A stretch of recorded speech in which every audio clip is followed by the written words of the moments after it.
चलिए आज पढ़ते हैं गोलीय लेंसों के लिए चिन्ह परिपाटी। ठीक है, लेंस में जितने न्यूमेरिकल्स हैं उसको हल करने के लिए चिन्ह परिपाटी जानना बहुत ही आवश्यक है। ठीक है, तो इसको सरल तरीके से भी समझते हैं हम लोग। एक लेंस बना लेते हैं, मान लेते हैं यही उत्तल लेंस बना लेते हैं। ठीक है, ये क्या है, इसका मुख्य अक्ष। ठीक, अब ये इसका क्या है, प्रकाशिक केंद्र। ये इसका क्या हो गया, प्रकाशिक केंद्र। ठीक, अब ये क्या है, लेंस का द्वारक कह सकते हैं। इसको मान लेते हैं यहाँ से ऐसे दो भागों में विभाजित कर दिए। ठीक, अब देखिए ये प्रकाशिक केंद्र है। अगर ये वाला ऊर्ध्वाधर लाइन ले तो इधर दायां इधर बायां हो गया, क्षैतिज लेंगे तो इधर ऊपर इधर नीचे। ठीक, ये चीज समझ गए ना, इसी से कंसेप्ट है बस। ठीक है, अब समझेंगे। ये जो ऊर्ध्वाधर लाइन है इसके दाएं ओर की जितनी दूरियां नापी जाती हैं, दूरी और दूरी इसी पे नापा जाएगा। ठीक है, मुख्य पे तो दाएं ओर की जितनी दूरी नापी जाती है वह प्लस में रहती है। ठीक है, उसको प्लस में लेंगे तो धनात्मक। ठीक, और लेंस के बाईं ओर की दूरी ऋणात्मक। ऋणात्मक। ठीक है, लेंस है दाईं ओर का धनात्मक, बाईं ओर की दूरी ऋणात्मक। यहाँ से दूरी नापेंगे। ठीक है, दूरी नापेंगे यहाँ कितना दूर है। ठीक, ऐसे ऐसे ऊपर वाली लंबाई को किस में लेते हैं, धनात्मक में। ठीक है, ये देखो ऊपर लंबाई जो रहेगी इसे क्या कहेंगे, धनात्मक। ऊपर धनात्मक, ऊपर की लंबाई को धनात्मक और नीचे वाली लंबाई को ऋणात्मक। ठीक है, नीचे की लंबाई ऋणात्मक। ठीक है, ये समझ में आ गया।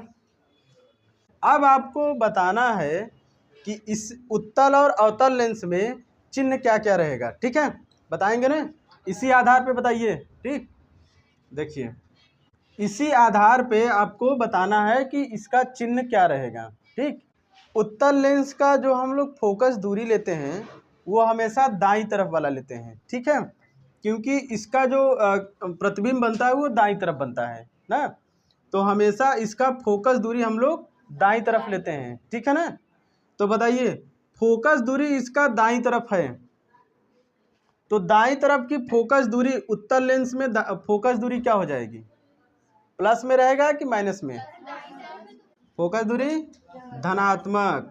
ठीक है, प्लस में। अवतल लेंस में फोकस दूरी क्या रहेगा, फोकस दूरी इसका क्या रहेगा, ऋणात्मक। क्यों, क्योंकि इसका प्रतिबिंब देखेंगे हमेशा बाईं तरफ बनेगा। ठीक है, हमेशा बाईं तरफ बनेगा, इसलिए इसका चिन्ह परिपाटी में इसकी फोकस दूरी जो है उसको ऋणात्मक में लिया जाता है। सवाल के लिए यही बहुत इंपॉर्टेंट है, चिन्ह परिपाटी में सब चौपट हो जाता है। ठीक है, सवाल समझे में नहीं आएगा तो लास्ट में क्या कहते हैं, सर जी चिन्हवा कौन लगेगा, समझे में नहीं आ रहा है, सवाल हमको नहीं आता। ठीक है, ऐसे सब लोग कबाहत समझते हैं, केवल इसी के जरिए, ये चिन्ह परिपाटी के जरिए। ठीक है, तो आराम से चिन्ह परिपाटी अभी सीरियस लेके अच्छे से समझिए ताकि आप सवाल लगा पाएँ, नहीं सवाल 100% नहीं लगा पाएंगे, बता दे रहे हैं हम। ये समझ में आया ना। अब देखते हैं इन दोनों लेंसों का वस्तु की दूरी। वस्तु की दूरी बताइए, वस्तु की दूरी उत्तल लेंस में क्या रहेगा, धनात्मक कि ऋणात्मक। अब ये समझ लीजिए वस्तु को हमेशा बाईं तरफ रखेंगे, वस्तु हमेशा बाईं तरफ होगा, तो बाईं तरफ होगा तो लेंस से कुछ दूरी पे होगा ना। और अभी बताए हैं दूरी बाईं तरफ की दूरी ऋणात्मक में, तो वस्तु की दूरी उत्तल लेंस में कैसी होगी, ऋणात्मक।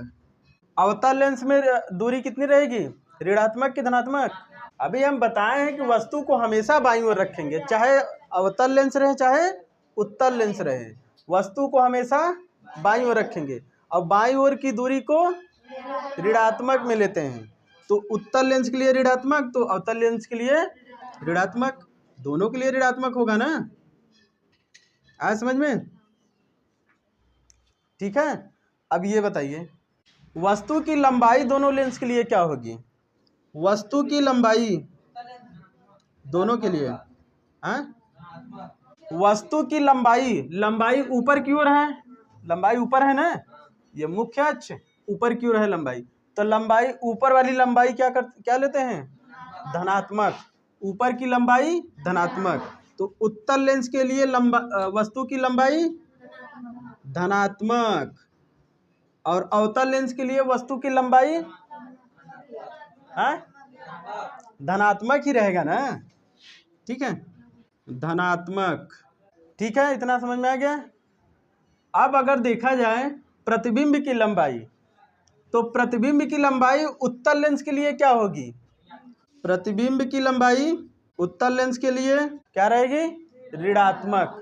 अब ये बताइए, यहाँ पे प्रतिबिंब हमेशा नीचे बनता था उत्तल लेंस में, ठीक है, बनता था कि नहीं, लेकिन एक स्थिति था, कौन सी, छठवीं स्थिति, जो पीछे बन जा रहा था, जिधर वस्तु था उधर ही बन जा रहा था, सीधा बन जा रहा था, तो उसका क्या मामला रहेगा।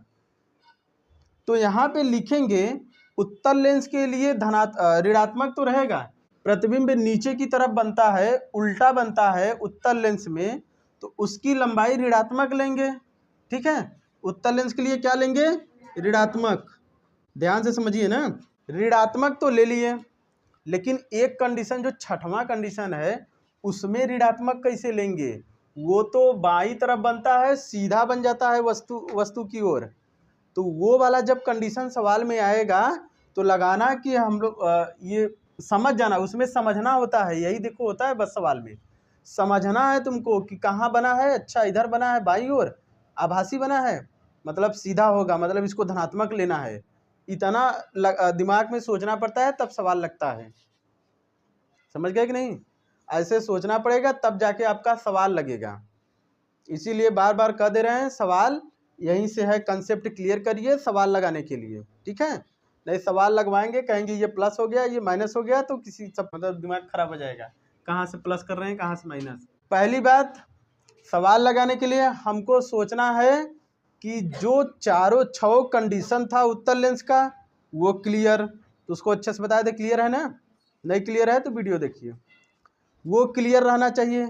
फिर चिन्ह परिपाटी में आएंगे, चिन्ह परिपाटी में सोचेंगे कि उत्तल लेंस है, वस्तु कहाँ पे रखा है, अगर उत्तल लेंस है, अगर आभासी प्रतिबिंब बन गया तो मतलब छठवां कंडीशन है, छठवें कंडीशन में वस्तु का प्रतिबिंब बाईं ओर है, मतलब बाईं ओर की दूरी माइनस में होती है, तो अच्छा माइनस में लेना है, तब वहाँ लिखेंगे -20 सेंटीमीटर, तब वहाँ माइनस लगाएंगे, इतना सोचना पड़ेगा आपको।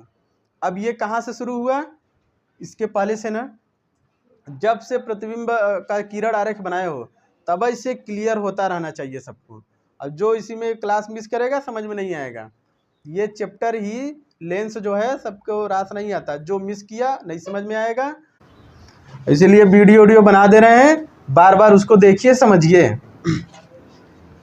तो प्रतिबिंब की लंबाई इसके एक ही कंडीशन के लिए नहीं होगा, इधर देखो प्रतिबिंब इधर उल्टा बनता है ना, उत्तल लेंस में बनता है कि नहीं, उल्टा बनता है तो उसके लिए तो ऋणात्मक हो जाएगा, नीचे वाला ऋणात्मक है, लेकिन एक कंडीशन के लिए नहीं है, उसको ध्यान में रखें, छठवां कंडीशन वाला नहीं होगा क्योंकि वो इधर बन जाता है, तो ऋणात्मक लिख दिए हैं, लेकिन इसमें और कुछ लिखना है, छठवें कंडीशन के लिए नहीं, ठीक है, छठवें कंडीशन के लिए नहीं होगा, ठीक है।